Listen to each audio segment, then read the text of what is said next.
Sir ಏನ್ sir ವಿಶೇಷ? ಏನಿಲ್ಲಪ್ಪ, ನಿಮ್ಗೆ ಗೊತ್ತಿಲ್ಲ ಹಿಸ್ಟ್ರಿ ಆಫ್ ಕೋರೆ ಫ್ಯಾಮಿಲಿ.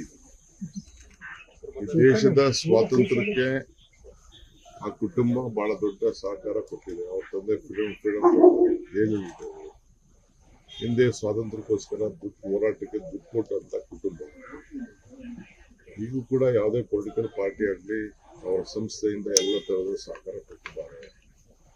ಸುಮಾರು 170-180 ರೂಮ್ಸ್ ಕೂಡ ನಾವು ಇನ್ಸ್ಟಿಟ್ಯೂಷನ್ ಮುಂದೆ ನಮ್ಮ ಬರುವಂತ ಗೆಸ್ಟ್ಗಳಿಗೆ, MLAಗಳಿಗೆ, ನಮ್ಮಂತವ್ರಿಗೆಲ್ಲ ರಿಸರ್ವ್ ಮಾಡಿ ಇಟ್ಟಿದ್ದಾರೆ. ಲಾಸ್ಟ್ ಟೈಮ್ ಬಂದು ನಾನು ಅಲ್ಲಿ ಹೋಗಿ ಶಿಫ್ಟ್ ಮಾಡ್ಕೊಂಡಿದ್ದೆ.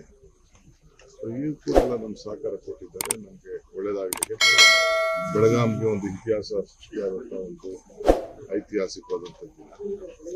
ಸೊ ಅವರೆಲ್ಲ ಸಂಸ್ಥೆಯಿಂದ ಏನು ಬೇಕೋ ನಮಗೆ ಸಹಕಾರ ಕೊಡ್ತಾ ಇದ್ದಾರೆ. ಸೊ ಅದಕ್ಕೆ ನಮ್ಮದೊಂದು ಸೌಹಾರ್ದ ಊಟ. ಸರ್ ಎಲ್ಲೋ ಮರಳಿ ಕಾಂಗ್ರೆಸ್ ತರೋ ಪ್ರಯತ್ನ ಏನೋ ಕರ್ತಾ ಇದ್ದೀರಾ ಸರ್? ಕರೆದು ಇಲ್ಲ, ಅವ್ರು ಬರುದು ಇಲ್ಲ, ಅವಶ್ಯಕತೆನೂ ಇಲ್ಲ. ಈಗ ನಮ್ದು ಅದು ಊಟ ಫಸ್ಟ್ ಕ್ಲಾಸ್ ಊಟ.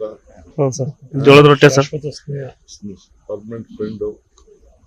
ಜೋಳದ ರೊಟ್ಟಿ, ಹಿಂಡಿ, ಮೊಸರು ಹಿಂಡಿ ತಿನ್ನೋನು ಜಟ್ಟಿ ಅಂತ ಆಗುವನು ಅಂತ ನನಗೆ. ಸೊ ಒಳ್ಳೆ ಜೋಳದ ರೊಟ್ಟಿ ಊಟ ಹಾಕಿದ್ರು. ನಾವೆಲ್ಲ ತುಂಬ ಬಹಳ ಸಂತೋಷ. ಈ ಭಾಗದವ್ರು ಲೀಡರ್ ಸರ್ ಅವರು, ಬಟ್ ರಾಜಕೀಯವಾಗಿ ಹಂಗ ದೊಡ್ಡ ಸ್ಥಾನಮಾನಗಳು ಸಿಗ್ಲಿಲ್ಲ. ಬಿಜೆಪಿ ಹೊತ್ತು ಮಾತಾಡಿಲ್ಲ. ಲೇಟೆಸ್ಟ್ ಹಾಗೂ ಇಂಟ್ರೆಸ್ಟಿಂಗ್ ಸುದ್ದಿಗಳಿಗಾಗಿ ಬಾಸ್ ಟಿವಿ ಕನ್ನಡ ಚಾನೆಲ್ನ ಸಬ್ಸ್ಕ್ರೈಬ್ ಮಾಡಿ. ಹಾಗೆಯೇ ಬೆಲ್ ಐಕಾನ್ ಪ್ರೆಸ್ ಮಾಡಿ. ಇದರ ಜೊತೆಗೆ ಫೇಸ್ಬುಕ್, ಇನ್ಸ್ಟಾಗ್ರಾಮ್, ಎಕ್ಸ್ ನಲ್ಲೂ ಮಿಸ್ ಮಾಡದೆ ಫಾಲೋ ಮಾಡಿ.